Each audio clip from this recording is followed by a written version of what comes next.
fue, vimos cómo se llegaba a ella, por qué mecanismo, cómo se podía clasificar, cómo se podía ver fisiopatológicamente, cómo se podía ver en cuanto a la severidad de los síntomas, cómo se podía ver en cuanto a la evolución desde tener una condición, una situación condicionante de insuficiencia cardíaca hasta llegar a la insuficiencia cardíaca terminal. Bueno, y esa es la situación. Tenemos ante nosotros un paciente que ya está sintomático la mayor parte de las veces y tenemos que definir su tratamiento.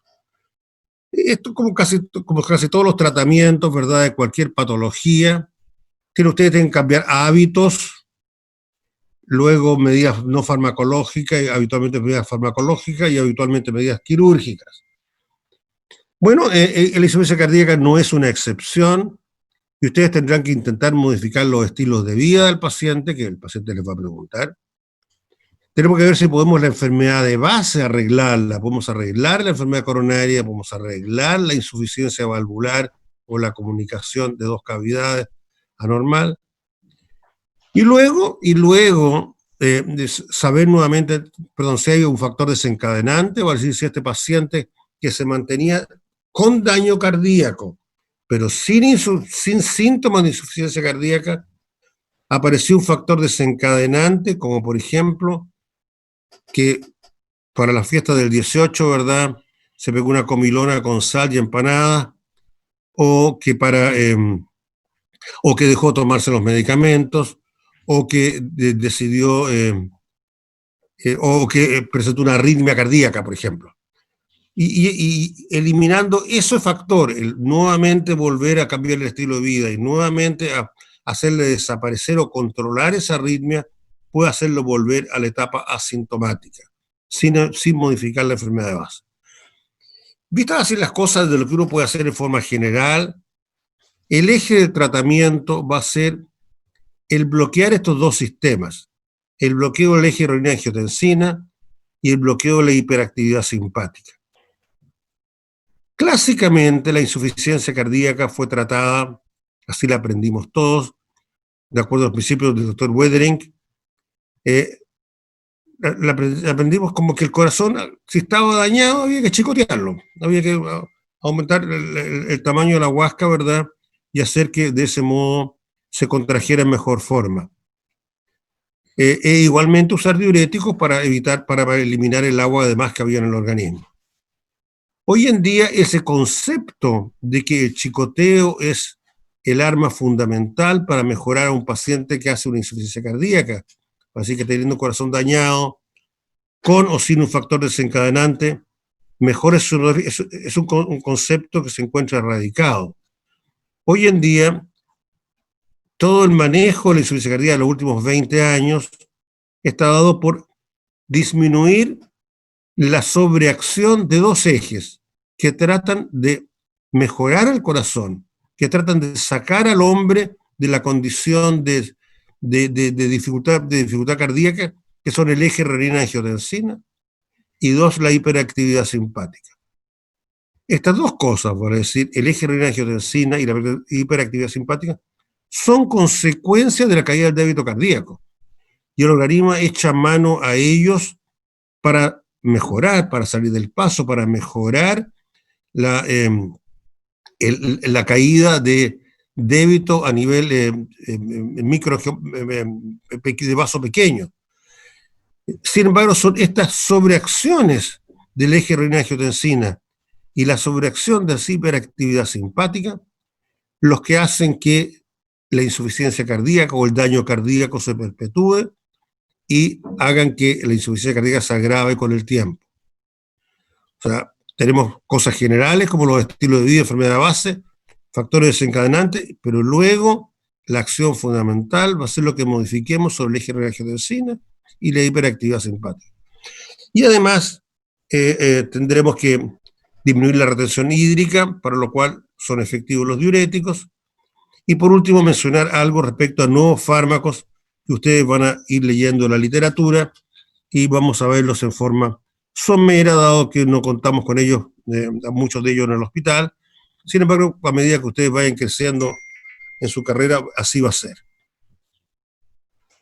Bueno, evitar la aparición de daño cardíaco. Esto es una medida primordial de salud, para lo cual, ¿no es cierto?, debemos intentar controlar los factores de riesgo de enfermedad coronaria, para lo cual debemos propender a que la gente no fume, para que la gente mantenga una presión arterial adecuada, para que la gente no sea obesa, y de ese modo, ¿no es cierto?, para que la gente mantenga niveles de colesterol adecuados, para que de ese modo no desarrolle aterosclerosis coronaria, la cual hacíamos mención en la clase de los días de dislipidemia, y por lo tanto no dañe su corazón.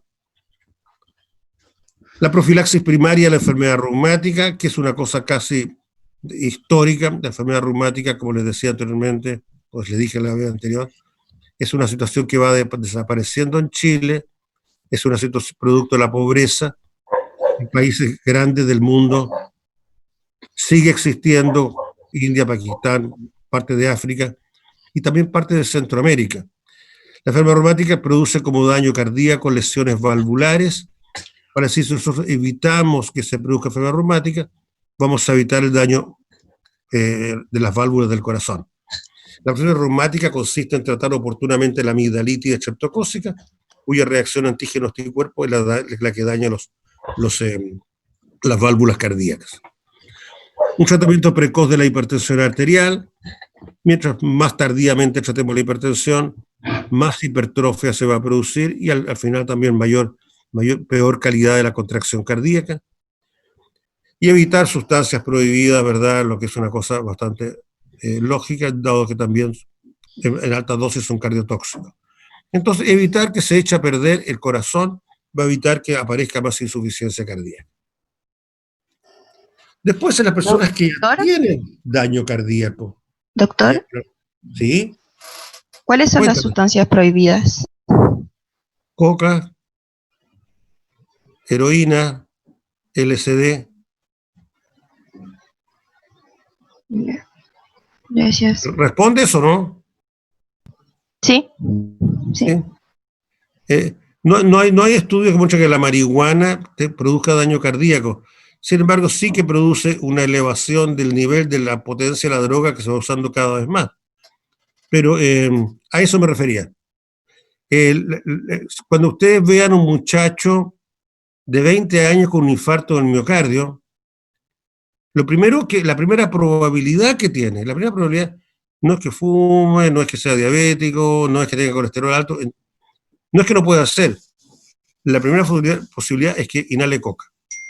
Si tú trabajas en un servicio de urgencia y le llega a alguien con un infarto del miocardio y tiene 20 años, apuesten plata que va a ser una persona que la razón de llegar a esto fue el uso de cocaína. Así que esa es una situación no infrecuente y muy frecuente en el infarto de los jóvenes. ¿Estamos? Doctor, gracias. Sí. Y por ejemplo, en los derivados de la cocaína, como el crack o cosas así, igual provocan ese efecto. Que yo sepa que la verdad es que yo no te podría dar una opinión exacta, pero yo te diría que es exactamente igual. Porque el crack no es otra cosa que un fármaco menos, o perdón, una sustancia menos purificada, ¿verdad? Los que fuman crack, en el fondo, es droga más impura, por así decirlo. Dentro de mi ignorancia en ese tipo de patologías. Pero yo le diría que todas son malas. Háganse la idea, son malas, pero las que nosotros vemos acá en nuestro medio, no recuerdo a nadie con problema con crack, no recuerdo a nadie que fumara crack tampoco. Pero la coca sí es una cosa no infrecuente, la coca está al acceso de todo el mundo. Y seguramente ha ido bajando los precios también. Y Chile se ha hecho más rico, ¿no? Ante lo cual. Yo recuerdo que siempre decía, Chile nunca va a ser un país de drogadictos, dado que es un país pobre. Y la droga vale cara, o sea, ante la combinación droga cara, país pobre, nunca vamos a hacerlo. Y todo llega a todo, ¿verdad? Y nos transforma en un país cocalero, qué sé yo, y con mafia y cosas por el estilo, ¿verdad? Y el país amagado por grupos, ¿verdad? Todo llega. Bueno, listo. Profilaxis secundaria de la enfermedad reumática, o sea, daño cardíaco ya se produjo, la persona quedó con un daño valvular, queremos que no se le agrave más, para lo cual existe la profilaxis secundaria de la enfermedad reumática, que como digo es una enfermedad que está en clara disminución en Chile, entiendo que el doctor Lanas le va a hacer esas clases, pero si alguien ha tenido enfermedad, ha quedado con un daño valvular, y esto ha sido por enfermedad reumática, el tratamiento es colocar una inyección de penicilina benzatina todos los meses, para que si llega un estreptococo, la benzatina le dé un palo en la cabeza, ¿verdad? Y no permite que afecte a la amígdala y evite una nueva reacción antígeno-anticuerpos que dañe más la válvula. Situación, como digo, cada vez más histórica, a menos que los tiempos nos vayan cambiando, ¿verdad? Porque es una cosa del subdesarrollo y de la pobreza. Control adecuado de la hipertensión, para si la persona ya es hipertensa, ya dañado, pero tenemos que evitar que siga avanzando. Cirugía cardíaca oportuna, para decir si la persona tiene una insuficiencia aórtica que va produciendo una sobrecarga de volumen, bueno, oportunamente mandarlo al cirujano para que le cambie la válvula aórtica y por lo tanto oportunamente paremos esa sobrecarga de volumen y la persona no siga dañando su corazón. Tratamiento oportuno de la cardiopatía coronaria, cuando ustedes sean médicos, o los que sean médicos en lugares de menos complejidad que el Hospital de Temuco, oportunamente reconozcan la cardiopatía coronaria, oportunamente reconozcan que un señor con dolor opresivo al pecho es potencialmente un paciente con infarto del miocardio, oportunamente le hagan un electro y diagnostiquen el infarto del miocardio, y oportunamente hagan la trombolisis para abrir el vaso, o lo envíen oportunamente a un hospital donde se le puede hacer una angioplastía, para decir, abrir la arteria coronaria e implantarle una mallita, un stent. Que es el punto ¿no es cierto? El rescate de tejido miocárdico con trombolisis o angioplastía primaria en infarto. Disminuir el remodelamiento tras un infarto.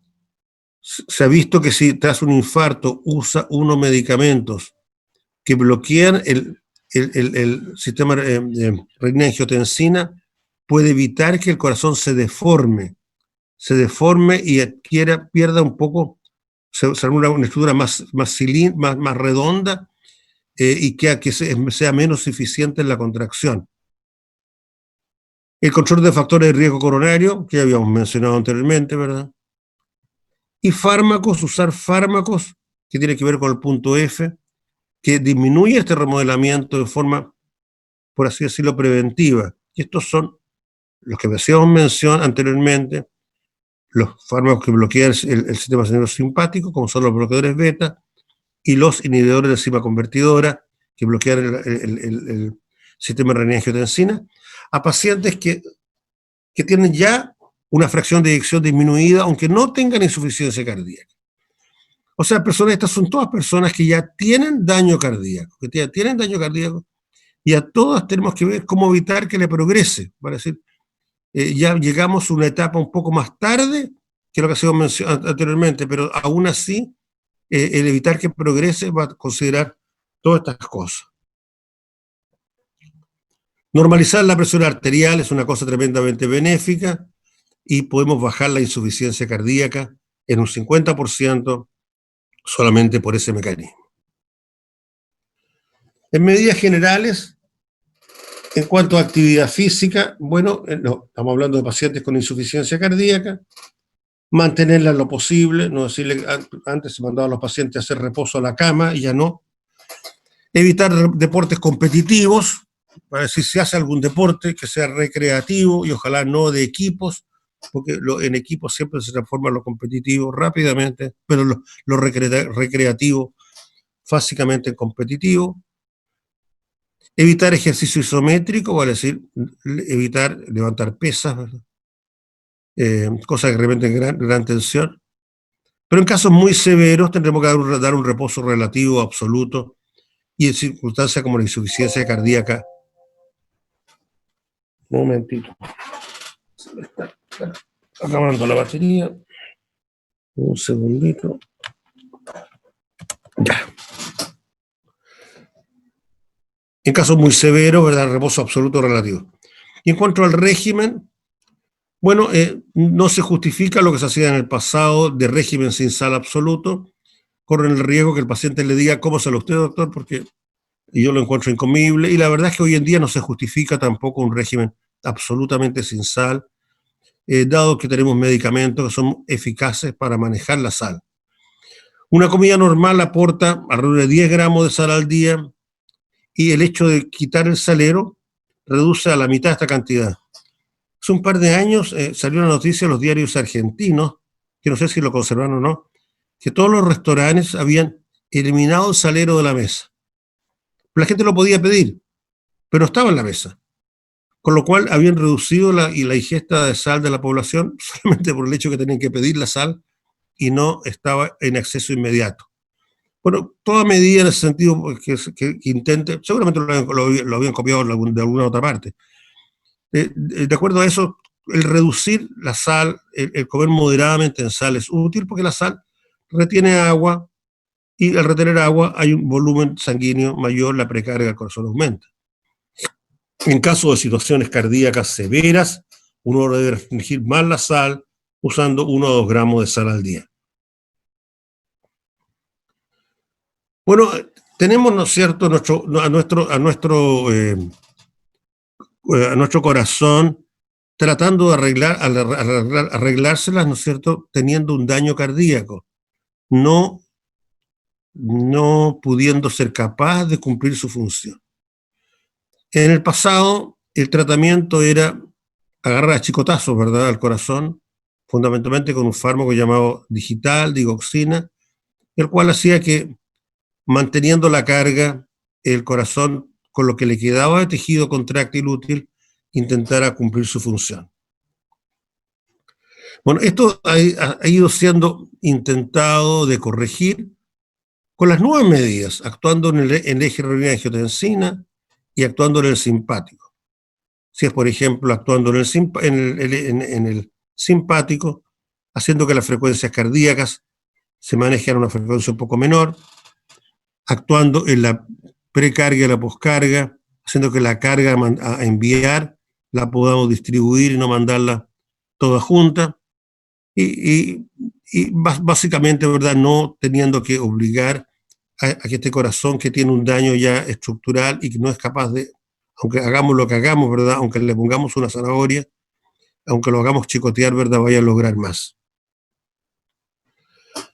Entonces decíamos que cuando se produce una insuficiencia cardíaca por un mecanismo normal de injuria miocárdica, el corazón, la periferia requiere que le llegue sangre a esta cosa que está con una función cardíaca disminuida, con un débito cardíaco disminuido. Y esto echa a andar, ¿no es cierto?, el eje renina-angiotensina, ¿verdad?, y el simpático vino después. Pues junto a ello se producen endotelinas, citoquinas inflamatorias, que todos producen vasoconstricción.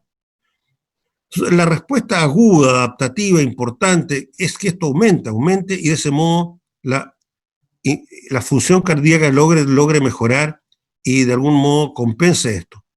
Sin embargo, en el largo plazo, esto que es importante que se produzca, es importante que reaccione el eje renina-angiotensina, que es un eje protector, el eje que permite que la sangre llegue a los tejidos, en el largo plazo lleva a daño cardíaco, que es el que perpetúa la insuficiencia cardíaca que se había producido por los mecanismos que se mencionaron anteriormente.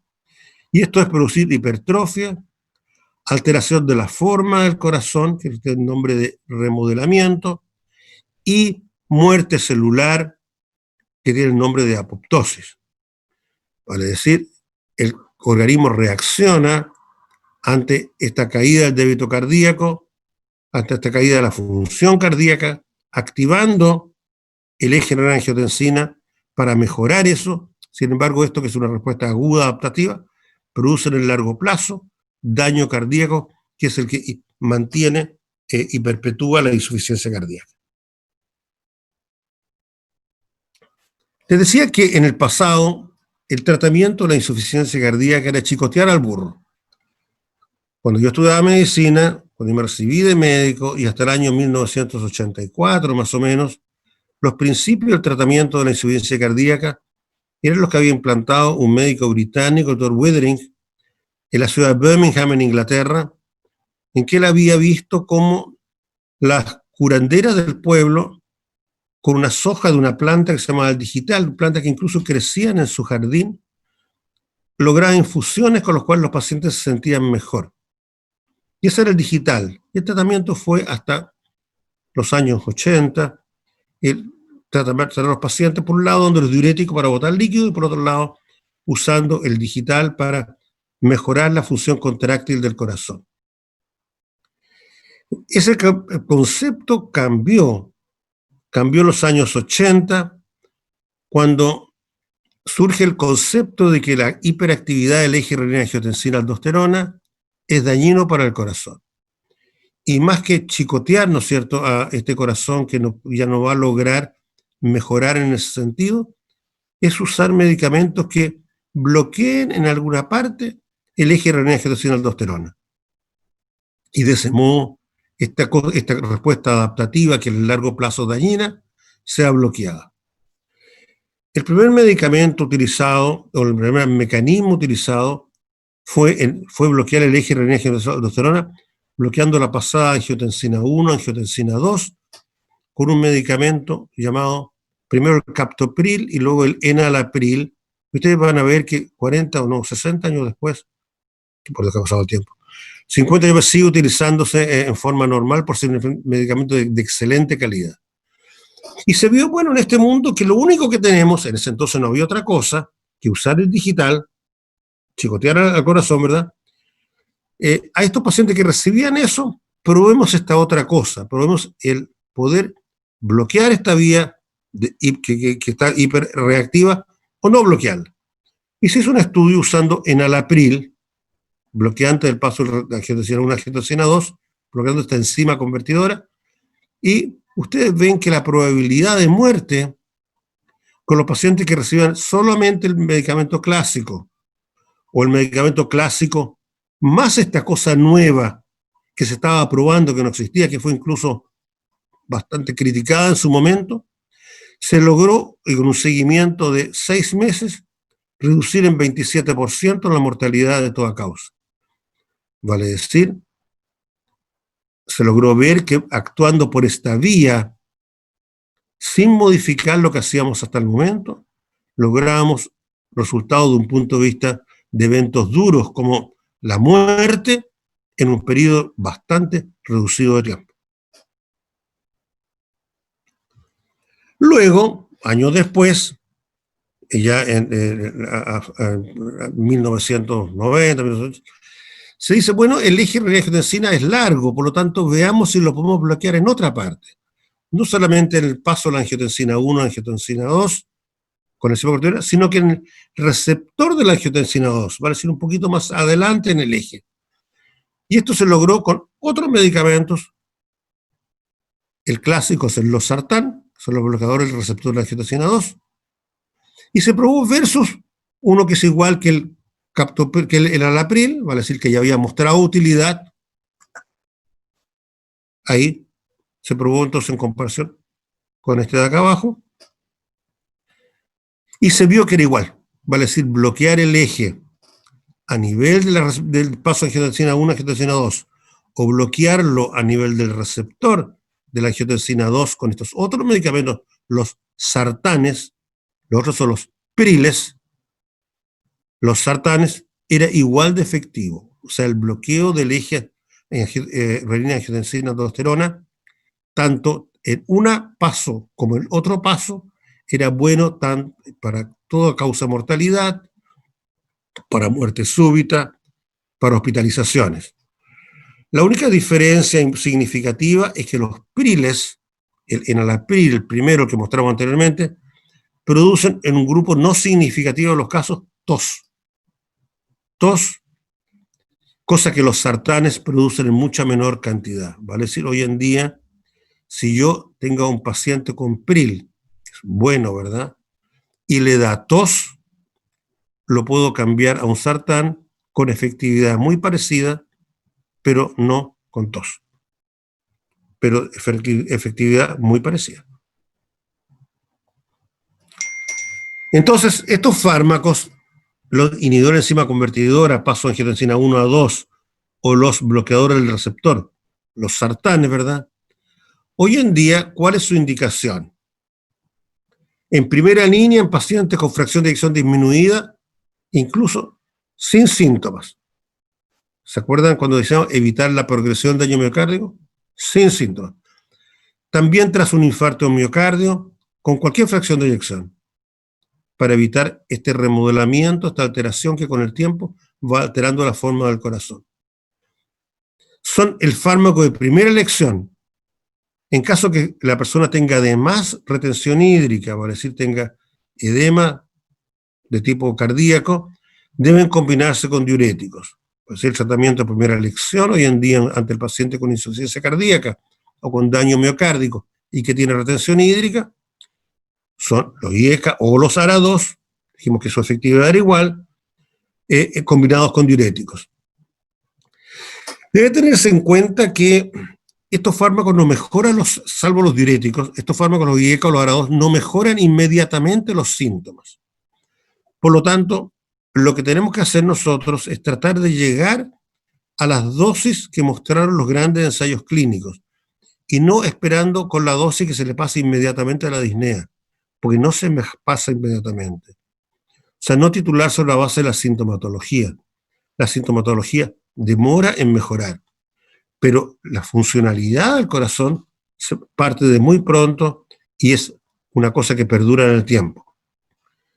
Decíamos que los priles producían tos, y en ese caso tenemos que cambiarnos a un sartán, y además estos medicamentos pueden elevar el potasio y elevar la creatinina. Hoy en día los más utilizados son el captopril, de esta familia de los priles, paso de angiotensina 1 a angiotensina 2, inhibidor de enzima convertidora. Son el captopril, que tiene lo bueno, que actúa muy rápido, pero tiene lo malo, que actúa muy corto. Entonces es un medicamento que para la insuficiencia cardíaca se ocupa poco.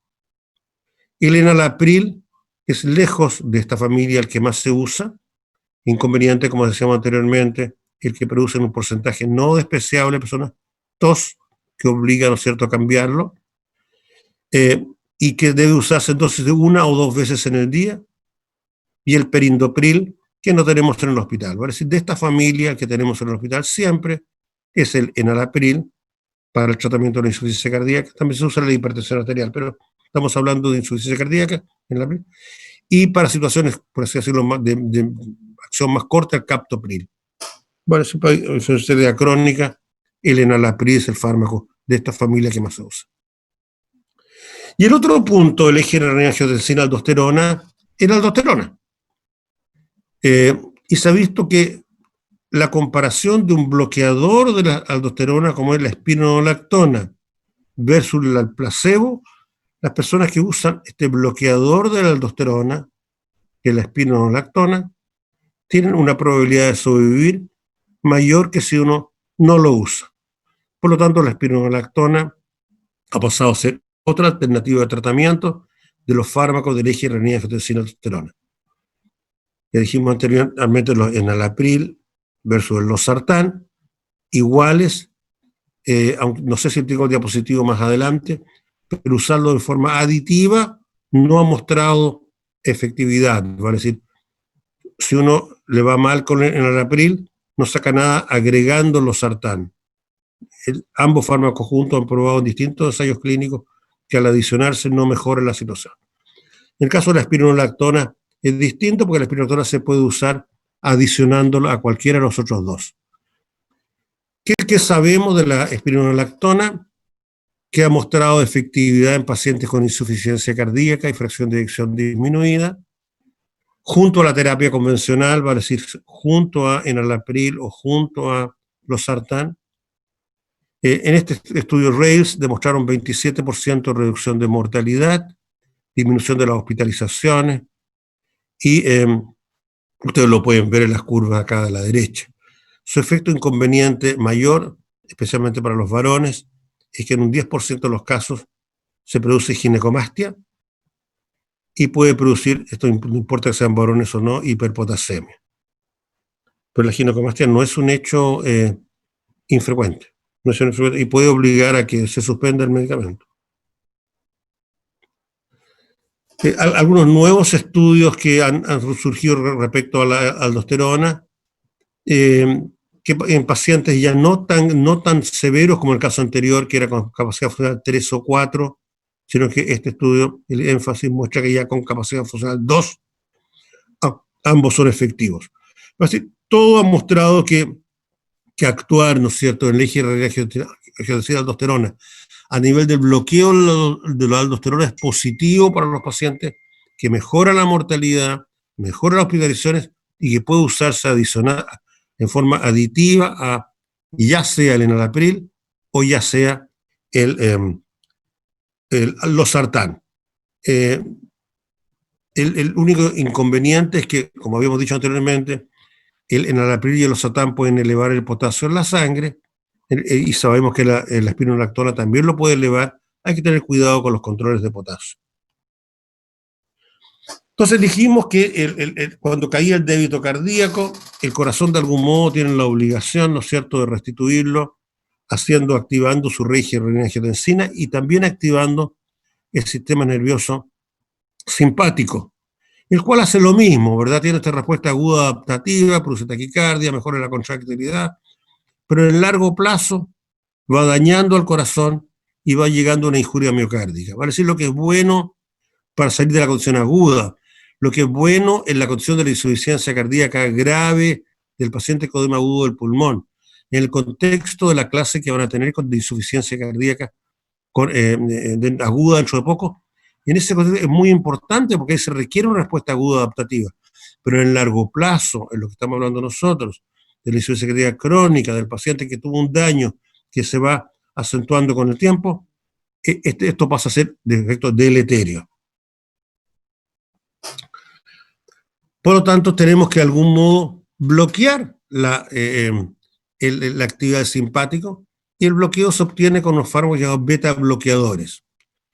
Cuando los beta bloqueadores empezaron a utilizarse en la insuficiencia cardíaca, se usaron fundamentalmente porque se estimaba que en la insuficiencia cardíaca había un tono adrenérgico elevado, porque había disminución de receptores beta en el corazón, y porque la actividad de los receptores beta llevaba fibrosis miocárdica, necrosis, vasoconstricción, estoy hablando mucho, y mayor remodelamiento. Esto fue considerado una herejía cuando se planteó, porque era la antítesis de lo que era el concepto normal del tratamiento clásico de la insuficiencia cardíaca. Usar fármacos de la familia digital, este fármaco que fue escrito por Widering hace más de 200 años, que era chicotear, ¿no es cierto?, chicotear el corazón. Y aquí le estábamos diciendo justo al revés: no lo chicotee, no aumente la contractilidad, no aumente el inotropismo del corazón, baje la frecuencia cardíaca, ¿verdad?, con lo cual el débito cardíaco puede venir. Pero el sustrato que llevaba esto era eso, que habiendo estas cosas que están descritas en el número de 1 al 5, eso en el largo plazo iba nuevamente a echar a perder el corazón. Sin embargo, al igual que en el caso anterior, son situaciones para la insuficiencia cardíaca crónica. En la insuficiencia aguda, estos dos sistemas son muy importantes y no es el momento de bloquearlo. Por eso lo van a ver, ¿no es cierto?, en su clase próxima, pero todo lo que estamos hablando es nuevamente insuficiencia crónica.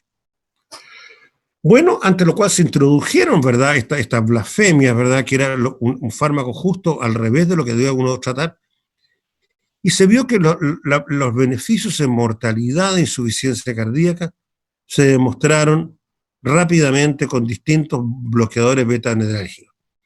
Desgraciadamente, el que no se probó son los clásicos de nuestro hospital, que son el propanolol y el atenolol. Para decir, no tenemos ninguna seguridad de que esos sean efectivos.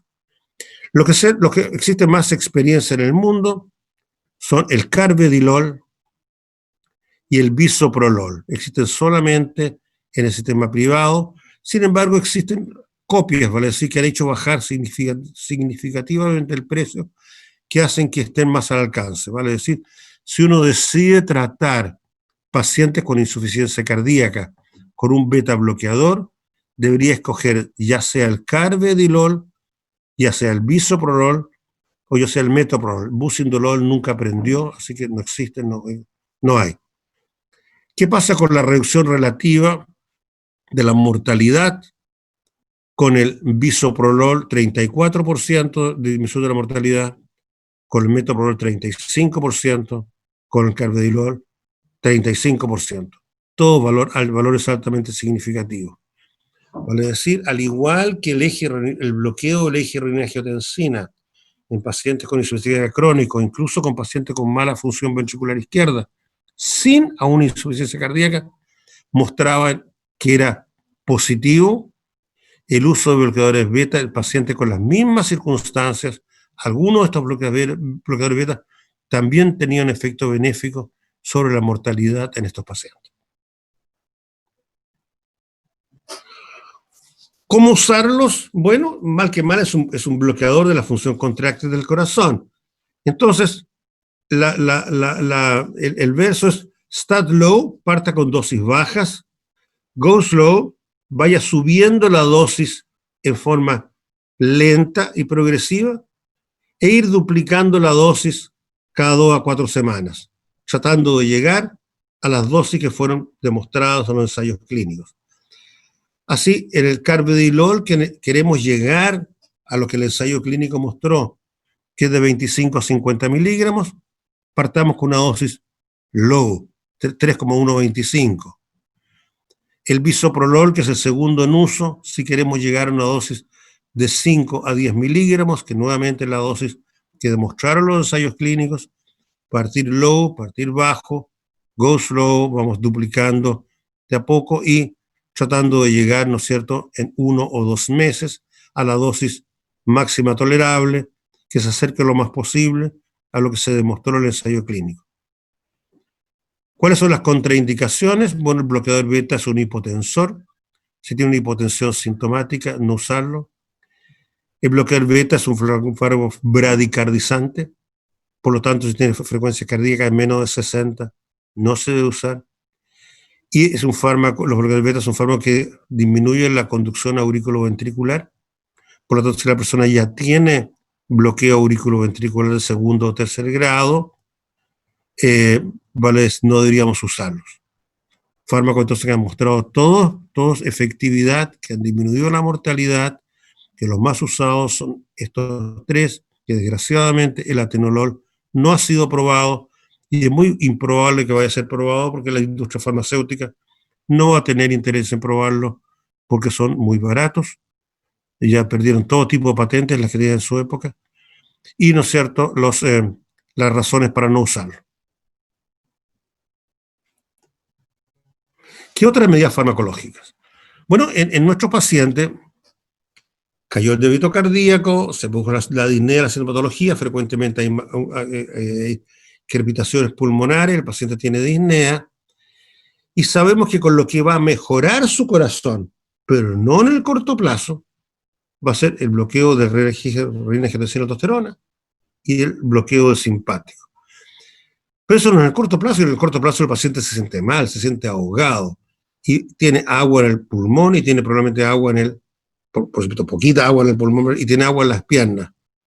Y en ese sentido, el otro fármaco muy importante es el diurético, y este sí mejora la sintomatología. Son fundamentales si hay una retención hídrica. Yo diría que son fundamentales para ver también la modificación de la disnea del paciente. ¿Qué es lo que hacen los diuréticos? Botan sodio y simultáneamente al botar sodio arrastran agua, con lo cual el paciente tiene una mejoría sintomática muy adecuada por la disminución del líquido extracelular.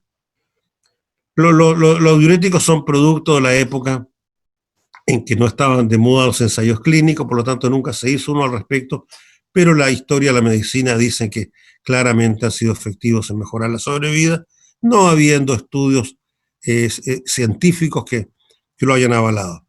Pero créanme, la verdad es que van a prolongar mejorar no solamente la sintomatología, sino que también la sobrevida de los pacientes. Parece que solamente para insistirles en lo anterior. ¿Qué diuréticos tenemos? Los tenemos en los hospitales. Tenemos las tiazidas, que son los menos, bueno, no los menos, pero no de gran efecto, no de gran potencia, que actúan en el túbulo distal, aumentando la permeabilidad al sodio y el cloro. Se absorben por vía oral. Su potencia no es muy importante y su efecto dura aproximadamente 12 horas.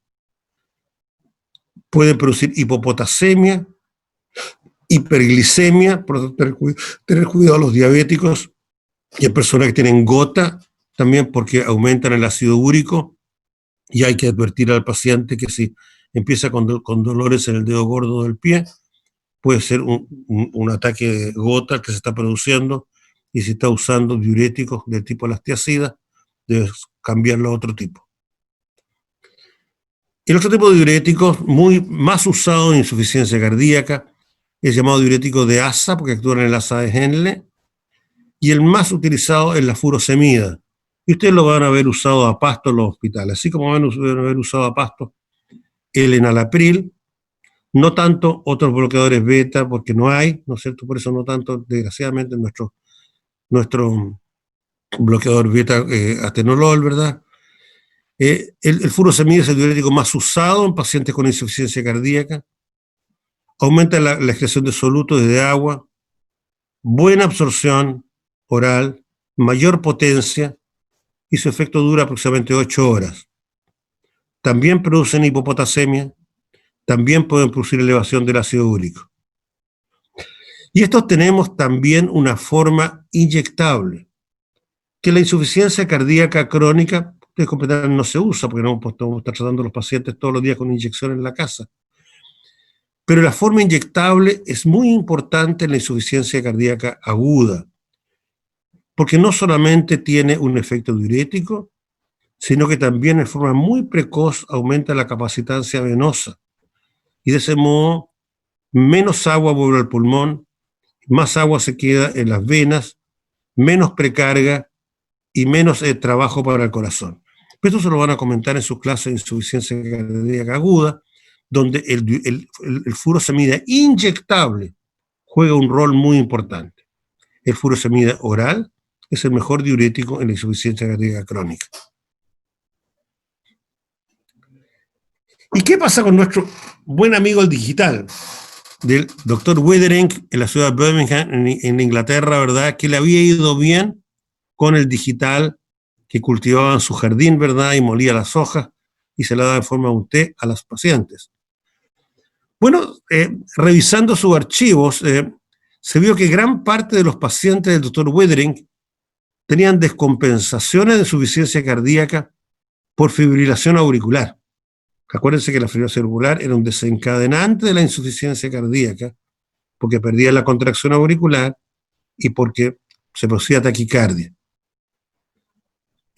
Se vio entonces, revisando esto, que gran parte de los efectos fundamentales del digital no eran porque mejoraba la contractilidad cardíaca, que fue lo que todos creímos por años.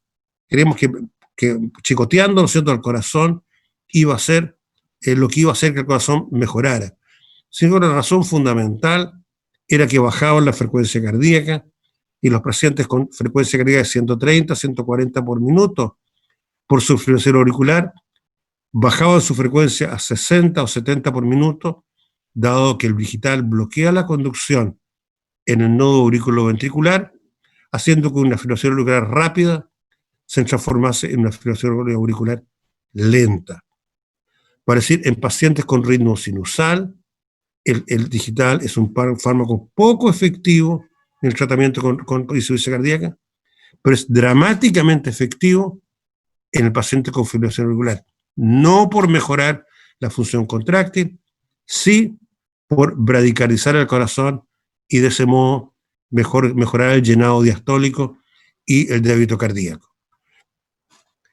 Si nosotros estudiamos en fibra de sapo, ¿verdad? El digital sí realmente mejora la actividad contráctil. El concepto detrás de él es un concepto lógico, pero ese hecho no se traduce en la práctica en la mejoría en el paciente con ritmo sinusal normal. En el nódulo sinusal no sirve, o sea, tiene efecto muy débil, vale, si uno bradicardizar a un paciente con fibrilación auricular, con ritmo sinusal, no lo va a conseguir con digital. El nodo sinusal actúa muy poco. Sí actúa muy bien en el nodo auriculoventricular y de ese modo baja la frecuencia cardíaca, porque hace que un paciente que le lleguen 120 latidos, ¿verdad?, al ventrículo, le pasen a llegar 60, 70 o 80. O sea, un fármaco que in vitro produce efectividad en mejorar la fuerza contráctil, es un fármaco que en la realidad no ha demostrado que esa mejoría en la fuerza contráctil signifique una mejoría en la insuficiencia cardíaca. Sí es útil por el hecho de mejorar el llenado del ventrículo al bajar la frecuencia cardíaca. Adicionalmente, el digital tiene un aumento de la ritmicidad del tejido contráctil y por lo tanto es un fármaco bastante arritmogénico. En el pasado se usaban dosis muy elevadas que hacían que la mayor parte de los pacientes que lo usaban terminaban intoxicados con digital, lo que produce arritmias ventriculares que puede ser grave. Hoy en día el digital se usa en dosis bastante más bajas, ya no se usa en pacientes con ritmo sinusal, se usa solamente en pacientes con fibrilación auricular que tienen insuficiencia cardíaca. Este es el estudio DITCH, que fue un estudio, después de toda esta historia, ¿verdad? Bueno, el señor Withering tenía la razón o no tenía la razón. Bueno, se vio que pues, usando digital o usando placebo, la mortalidad de pacientes con insuficiencia cardíaca con digital o con placebo y que usaban los medicamentos que eran probablemente efectivos, no tenía una mejoría. Vale decir, en pacientes con ritmo sinusal normal, el digital no mejora la sobrevida. Lo que sí ha demostrado es que las hospitalizaciones son menores, vale decir, podría, después que ustedes usaron todo lo anterior y ya no les queda nada, podrían usarlo, pero no con una mejoría de un evento duro, como es el caso de la insuficiencia, de la mortalidad.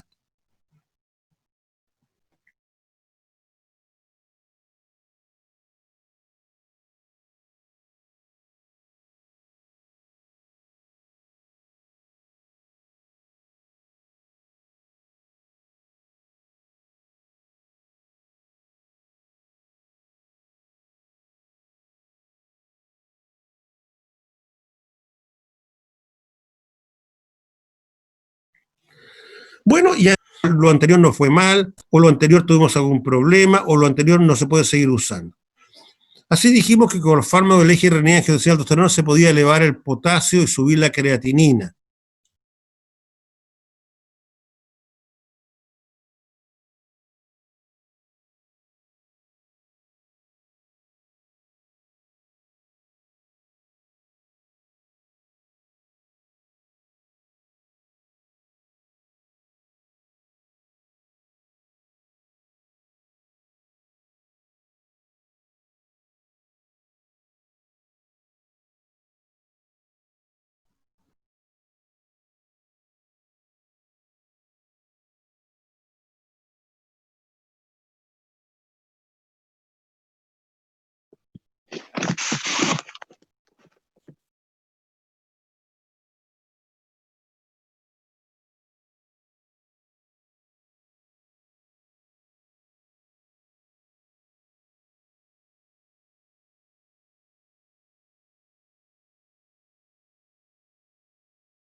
¿Terminó el doctor?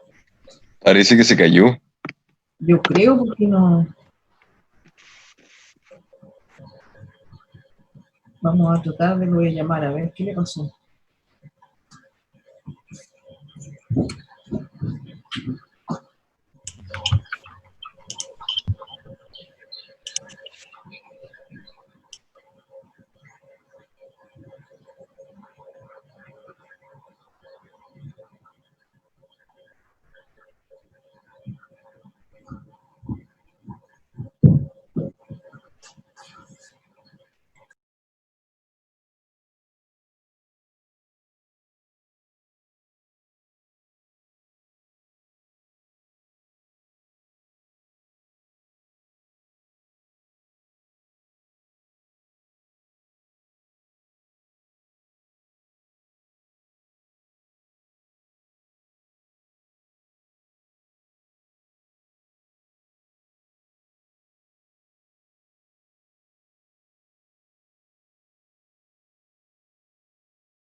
¿Solo? Ya, estamos de nuevo. Aquí la cámara se había apagado, ¿eh? Ya la cámara se había apagado. Y ahora anda la presentación. Ahora los veo, doctor. Ahora puede volver a expresar. Uy, que quiero conversar con los chicos primero. Ya, pero Bueno, Estoy ¿tienes que buscando. agrandarla? Ah, pero primero tienes que poner la presentación. No la tienes ahora. Tienes que irte aquí. compartir pantalla. A ver, espéreme, déjeme volver a ver si lo puedo. Si puede usted volver a. Ah, no, si está con la. Está con la. Y a ver, ahora sí. Debería estar tu presentación. Abre tu presentación. Dale 2. Ahí ahora.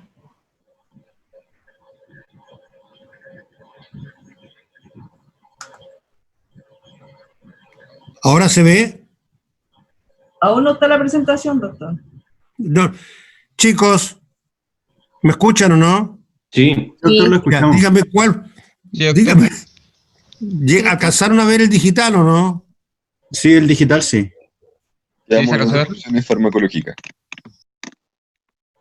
Entonces, vamos, no fue mucho lo que se perdió.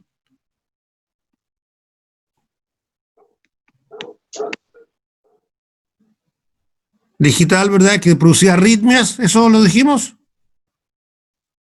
Sí. Pero no lo escucharon ya. Le dije, ¿no es cierto?, que le mostraba, ¿no es cierto?, a la derecha que la mortalidad era la misma en pacientes con digital o sin digital, por lo tanto no mejora el está pronóstico. compartiendo pantalla. No está compartiendo pantalla.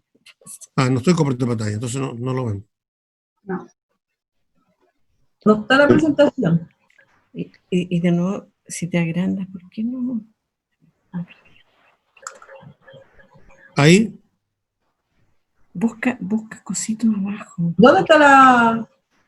Tiene que irse a la presentación de Power. si ahí estoy, pues Y arriba, ándate arriba. ¿Por qué no te aparecen los nombres? Sí. en los iconos no aparecen. Yo tengo frente a mí los No sé, dos diapositivos del digital. no es eso. Tiene que entrar a Zoom y poner compartir pantalla. Sí, eso es lo que no encontré. Ya, para Zoom te encontré la cosita verde esa. Exacto. Sí, es que esa es la que no me aparece, pues chiquillo. ¿Y el zoom allá abajo lo tienes? Eso, ¿no? Ya. Entonces aquí se pone en grande. Este. Ahí tienes ahora compartir pantalla. Compartir. Y agrandar. Y agrandar. Ahí sí se ve, doctor. No se agrandó. Ahora. Ahora, ¿qué ve? ¿Qué hay? ¿Hay algo? Sí, Ahí ahí se ve se la- ve. Ahí se- Está el gráfico. Este gráfico lo habíamos visto, ¿no? Sí, Chicos, Sí, ya lo vimos. lo vio, ya, perfecto. Perdón. Pero esto no avanza, ¿no? Habíamos visto la raza negra, los anticoagulantes, la estatina, ¿sí? ahí quedamos. Perfecto, ya. Entonces le había dicho yo, pero esto lo casamos a conversar entero, ¿no? No, doctor. Y a hidralacina y sorbida en Estados Unidos utilizado en raza negroamericana porque se estima que carecen de sistema de angiotensina aldosterona. Pero en Chile, que tenemos grupos, ¿no es cierto?, de color más creciente, no se ha visto, no hay estudios en haitiano en el país. Los anticoagulantes, si el paciente tiene una fibrilación atrial que requiere anticoagulación, las estatinas no han mostrado beneficios, tampoco los omega 3, el aceite de pescado, y los antagonistas del calcio para la insuficiencia cardíaca no han mostrado ninguna efectividad. Solamente tener muy en cuenta que el verapamilo nunca debe usarse en conjunto con un bloqueador beta adrenérgico, porque hace caer dramáticamente ambos cuando se potencian la capacidad contráctil del corazón. Terminamos con los medicamentos. ¿Qué otras cosas se han utilizado en los últimos años?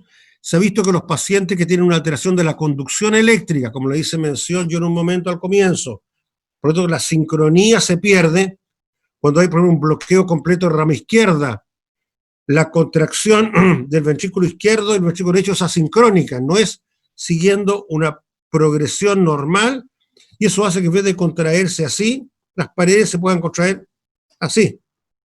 ¿Me ven o no? ¿No? En vez de hacerse el corazón así, puede moverse de esta manera. Y de ese modo la contracción sea menos eficiente.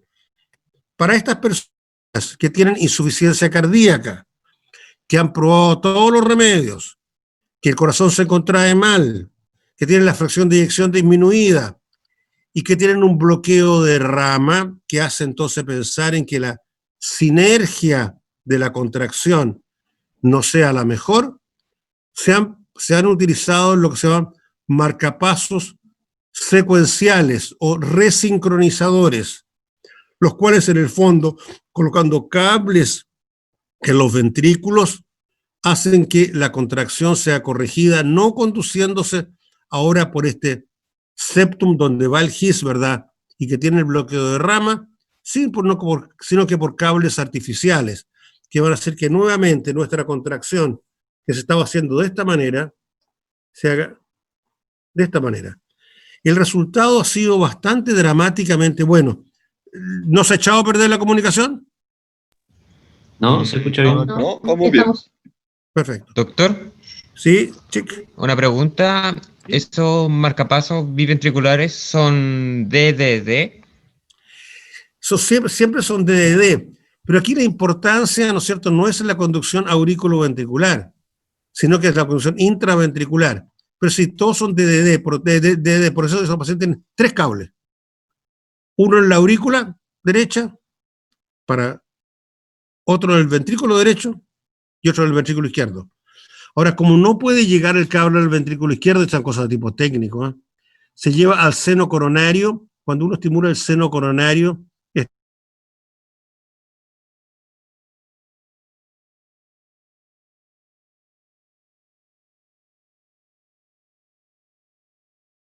está en contacto con el ventrículo y el otro está colocado en la aurícula. 3 electrodos, a diferencia de los centros bicamerales normales, que tienen 2 electrodos, uno en la aurícula derecha y uno en el ventrículo derecho. ¿Está claro? Eso Sí, último no se escuchó, doctor. Lo último, los marcapasos pueden ser BBB, que está puesto uno solo en el ventrículo derecho. Aquí se pierde la contracción auricular como mecanismo de aumentar el débito cardíaco. O puede hacerse sincrónicamente con la aurícula, en cuyo caso hay un cable en la aurícula y un cable en el ventrículo. Y tercero, que son estos resincronizadores, que tienen uno en la aurícula, pero ahora uno en cada ventrículo, que son los dos importantes estos cables, porque eso permiten llevar la electricidad no por este septum que tiene, ¿no es cierto?, el bloqueo de rama en su interior, sino que por los cables artificiales. Así que estos pacientes tienen 3 cables, uno en la aurícula derecha, otro en el ventrículo derecho y otro que estimula por un vaso arterial, sino que por el seno coronario, al cual se accede de la aurícula derecha, que el seno coronario está en contacto con el ventrículo izquierdo. Entonces uno puede estimular el ventrículo izquierdo sin tener que entrar a él, con todas las consecuencias que tiene meter un cable en las cavidades sistémicas, ¿verdad? ¿Ahora quedó claro? ¿No? Sí. Sí, entonces lo que hacen estos resincronizadores es resincronizar.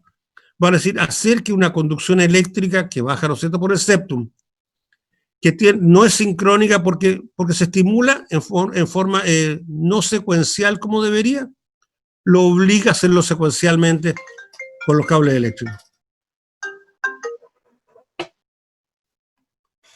Ya, entonces la resincronización cardíaca, ¿verdad?, es lo que yo les dije anteriormente. Las indicaciones están ahí, pero no las vamos a ver en este momento. La verdad es que nadie se las va a preguntar tampoco, pero básicamente el paciente lo que tiene que tener es un mal ventrículo, sentirse mal, tener fracción de eyección baja y tener un bloqueo de rama, especialmente un bloqueo de rama izquierda.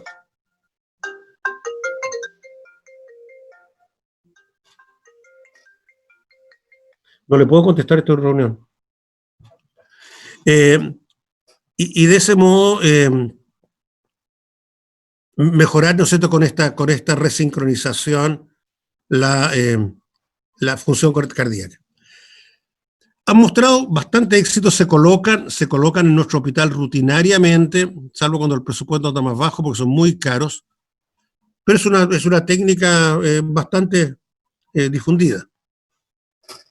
La otra cosa que se está colocando progresivamente en pacientes con insuficiencia cardíaca, ahora no tanto para mejorar la función cardíaca, sino que las consecuencias de arritmias que pueden producirse en relación con la insuficiencia cardíaca son los desfibriladores implantables. Y se ha visto que hay gente que tiene una muy mala función ventricular izquierda, tiene más chance de una muerte súbita. Esto lo van a ver ustedes en sus clases de arritmia, pero que se juntan con esto. Entonces, para evitar la muerte súbita, a estos cables que tenía anteriormente puede sumársele un desfibrilador implantable, ¿vale? Es decir, algo que hace que si una persona tiene una arritmia grave como una taquicardia ventricular, una fibrilación ventricular, un cable mande un golpe eléctrico y lo transforme en ritmo normal. O sea, eso mismo que uno ve en las películas, me llamaron por teléfono, sí. Eso mismo que uno ve en las películas con el golpe eléctrico por el pecho, en este caso, ¿verdad?, lo hace un electrodo en el interior del corazón. Ahora es muy frecuente que pacientes que tengan una mala función ventricular, que tengan insuficiencia cardíaca severas,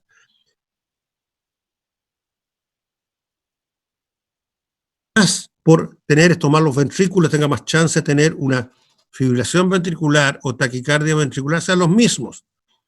Entonces, no es infrecuente que un paciente que por la mala función ventricular le coloquemos un resincronizador, le agreguemos a ese resincronizador un desfibrilador para evitarle la muerte súbita por una arritmia. Entonces, los pacientes van a resincronización más desfibrilación en un mismo procedimiento. También es una técnica que se hace rutinariamente en nuestro hospital. El costo que ustedes comprenderán al agregarle esto último sube bastante.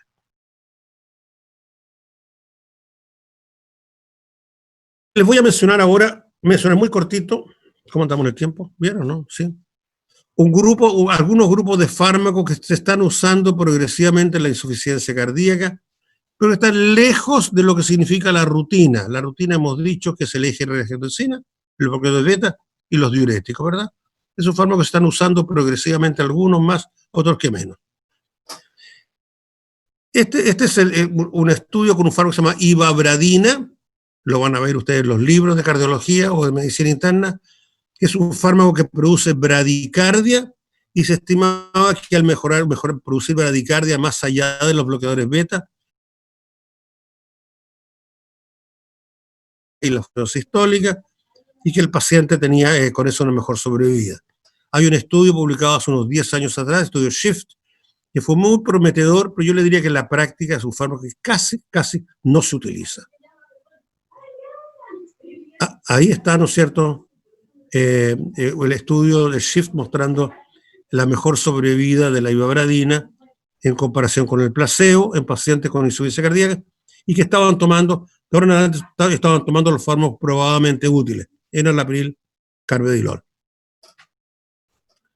La empaglifosina, medicamento utilizado para el tratamiento de la diabetes mellitus, y que en este estudio, el estudio EMPA-REC, es un medicamento que elimina sodio y agua y también elimina glucosa.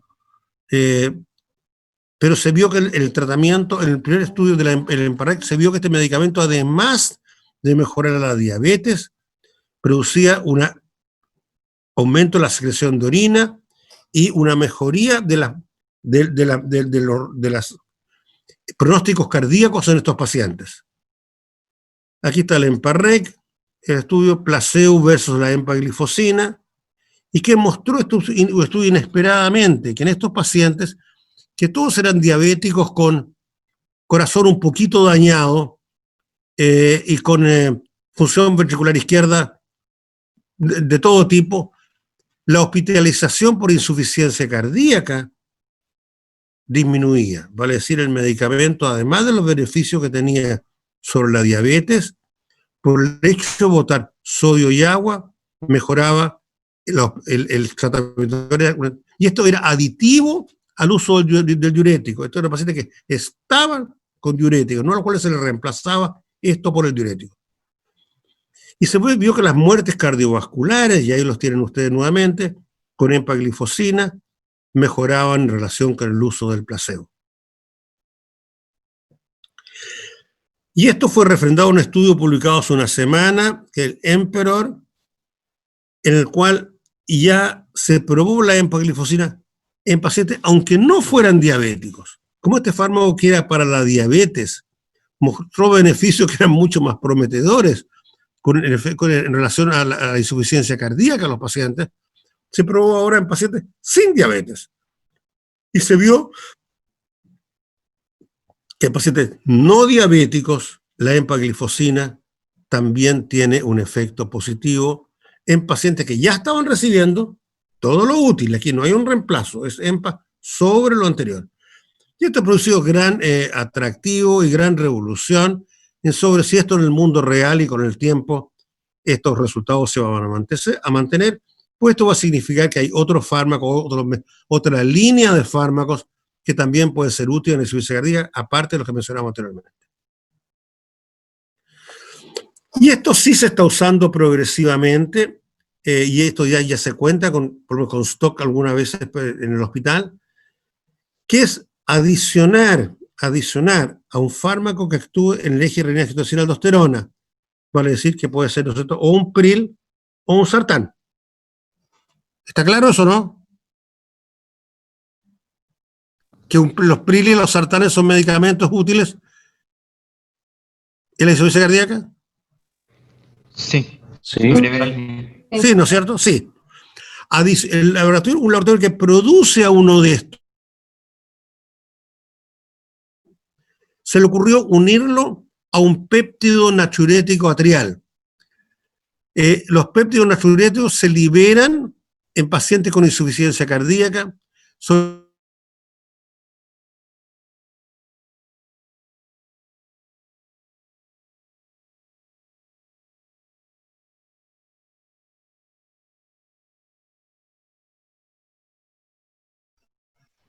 Doctor, se pegó su pantalla.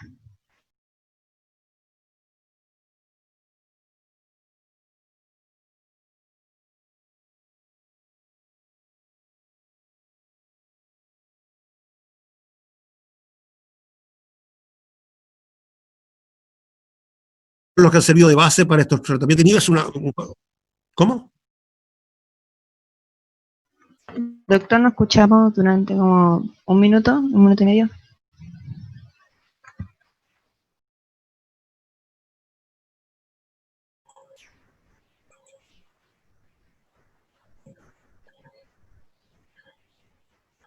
¿Terminó? ¿O se le pasó otra vez? Cayó de nuevo. Mucha el doctor.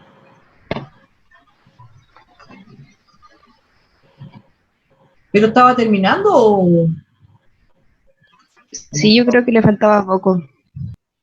ya lo voy a llamar otra vez?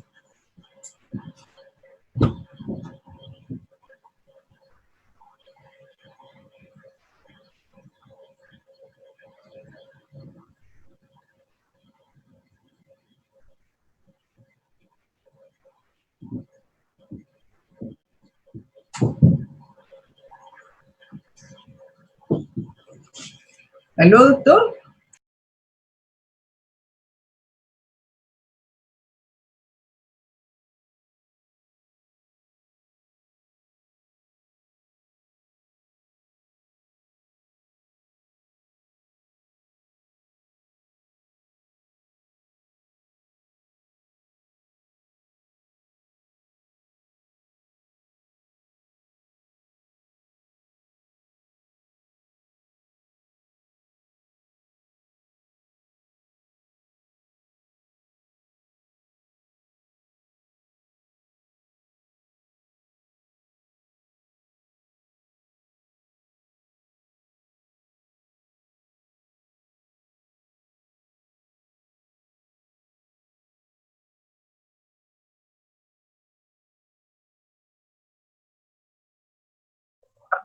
Ya. Estamos bien en la hora, solo me quedan 10 minutos.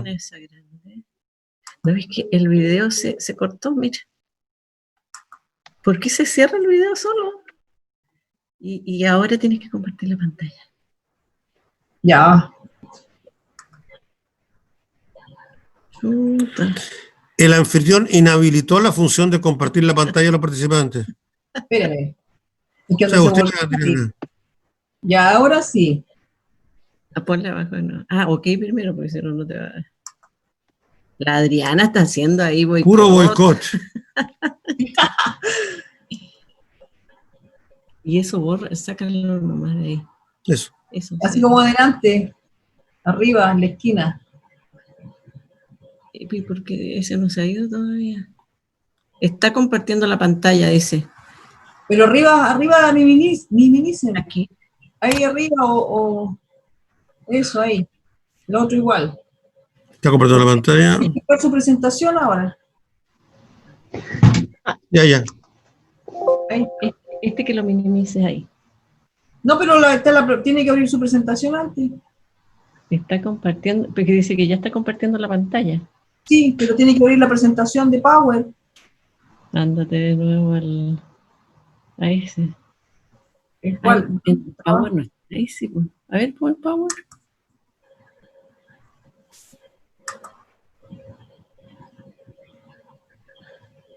Espérate, avanzar hasta al final, pues.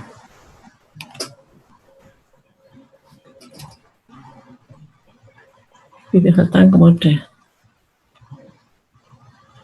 Ya está bueno, no le pases tanto. Ahí está. Ya, pero ahora tienes que agrandar. Maximizar. Pregunta si la veo. ¿Se ve o no? Sí, doctor, se ve. Ya estamos. Súper. Ya, entonces el laboratorio que produce un sartán estimó que era una buena idea probar el asociarlo a un péptido natriurético atrial, que son fármacos, son sustancias vasodilatadoras que se producen a nivel de la aurícula. Y creó una sustancia nueva que se llama el entresto. Este entresto existe en los hospitales y es la asociación de, como digo, un sartán más esta sustancia, ¿no es cierto?, que es este péptido natriurético auricular. Este sí se está usando y tiene resultados bastante prometedores. Y aquí ustedes pueden ver en el diapositivo de la izquierda, que lo están viendo, ¿no? ¿Sí? Sí. Sí. ¿Sí? Un estudio que muestra esta asociación nueva, que es LCZ696, ¿verdad?, versus estándar de tratamiento, lo que usamos siempre, que es el enalapril, ¿no es cierto? Sí. Y se ve que esta asociación nueva, este entresto, la sartán, más este péptido natriurético atrial, produce menos muerte cardiovascular, menos insuficiencia cardíaca. Ustedes lo ven, no, me da miedo mover la mouse. Ustedes lo ven acá abajo, ¿verdad? Uno versus el otro. Así, esta ha sido como la primera vez que en forma clara había una alternativa a nuestro tratamiento estándar, bloqueador beta más prilosartán, bloqueador beta más este medicamento unido a este péptido natriurético atrial. Este es el entresto. Hoy día existe en los hospitales, ¿verdad? Ha mostrado mayor efectividad que en el april. Esperamos que estos resultados se mantengan en el tiempo.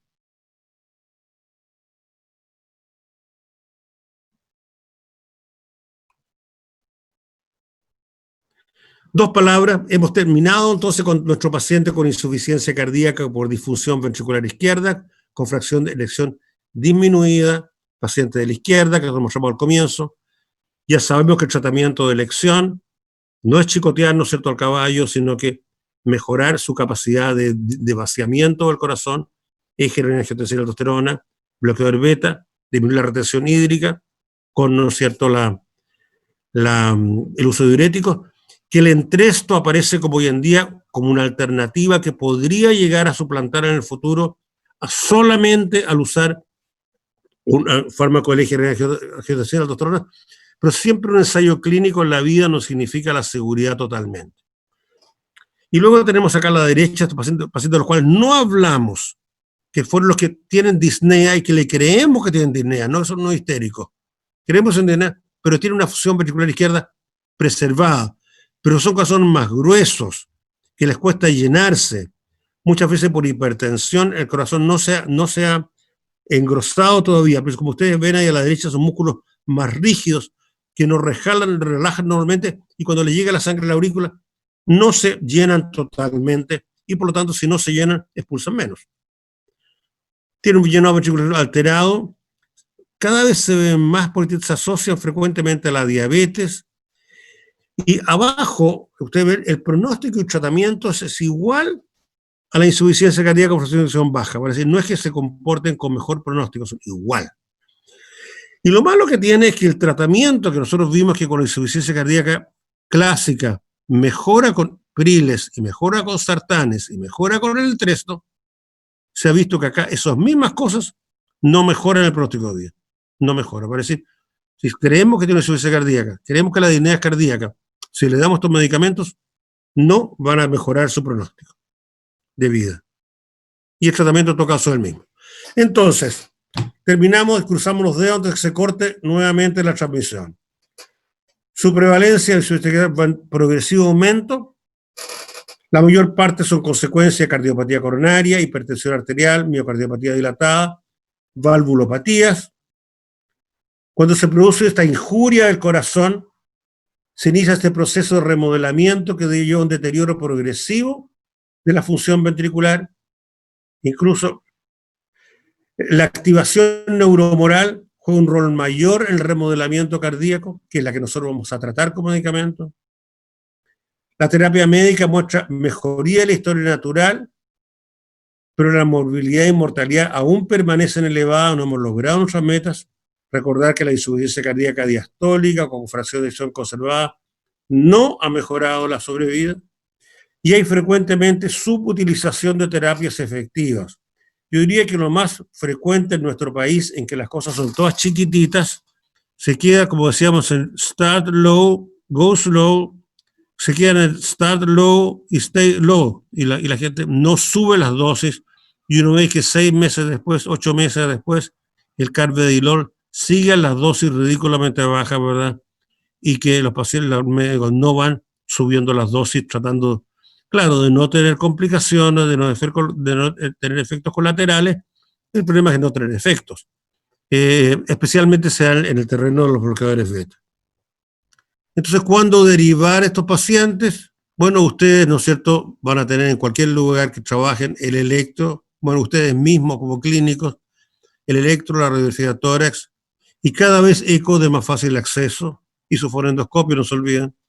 Ver si hay una enfermedad de base corregible que no se les pase. Tiene una lesión valvular que no se les pase, que la oculte y no se les pase, y lo manden a tiempo pensando que se pueda corregir con una cirugía. Mandarlo que tengan duda diagnóstica. Mandarla por utilización de estos fármacos nuevos, ¿verdad? Estos fármacos nuevos no los partan ustedes con ellos, salvo el Entresto, porque ustedes comprenden mayor vasodilatación, mayor hipotensión. O sea, van a tener medicamentos que ustedes no tienen una familiaridad y van a tener los efectos colaterales. Los candidatos que ustedes piensen que con los medicamentos ya no dio más y piensen que un resincronizador, marcapaso puede ser la solución. Y por último, ¿no es cierto?, personas relativamente jóvenes en nuestro medio para hospitales que están en relación a y el estudio de pacientes para un eventual trasplante cardíaco, se pueda estudiar y enviar, con las limitaciones que tiene, ¿no es cierto?, especialmente en tiempo de virus como el de ahora. Entonces, el acercamiento, ojalá multidisciplinario, ojalá pudiéramos tener un policlínico de insuficiencia cardíaca, ojalá pudiéramos tener una enfermera dedicada a estos pacientes que puedan educarlo adecuadamente, que vean el régimen, la actividad física, el manejo de las comorbilidades, que son frecuentes, mientras más viejos, más comorbilidades, ¿verdad? Ustedes ven los pacientes con insuficiencia cardíaca, van a ver que el número de diagnósticos que no son solamente del corazón, en una ficha clínica va a ser muy largo, porque a mayor edad, mayores enfermedades. ejercicios moderados en los pacientes estables y con ello mejorar la calidad de vida y disminuir las hospitalizaciones. Sí, no, ningún problema. No sé por qué sería, a lo mejor porque dentro de una sola clase estaban todos los diapositivos, no sé. Pero en fin, pasó 2 veces, no fue tan terrible. Cuéntenme, ¿tienen preguntas? Qué bueno la una. Qué bueno los dos. ¿Me están escuchando o no? Sí, Ah, ya, qué bueno me lo escuchan. Bueno, recordarnos esto que con esto se van a encontrar muchas veces y Doctor. que, ¿sí? un inhibidor de la renina como el alisquireno, en comparación con un IECA o un ARA2, ¿qué tanto es menos efectivo? O porque en este caso, igual cuando lo vimos en bases, o sea, siempre nos decían que la primera línea era un IECA y el alisquireno como que se dejaba de lado. ¿Es porque no tiene efectividad en terapia de insuficiencia cardíaca o estaría No. reservada a otra patología? Está asociado fundamentalmente a otra patología. No es el fármaco de elección para la insuficiencia cardíaca. Gracias. Bien, muchachos, entonces ya saben, insuficiencia cardíaca, etapa terminal de todo el resto de las cosas que van a estudiar como patología cardíaca, que fallan al corazón y que el momento final de sus vidas frecuentemente es la insuficiencia cardíaca por el pronóstico que les hemos mencionado. Que tengan un buen fin de semana. Lamentamos que se haya producido esto, ¿verdad? Pero no fue tan grave. Que estén muy bien. Hasta luego. Muchas gracias, doctor. Muchas gracias por su clase, doctor. Gracias, doctor. Gracias por todo, doctor. A la delegada de curso, entonces le voy a mandar las clases. A mí igual, doctor, porque tengo que subirlas, mandarlas igual porque las suben a plataforma igual. Bueno, listo, lo voy a perdonar por el boicot. Ya, listo, chao, adiós. Ya, chao. Doctor, Chao, chao. doctor, ayer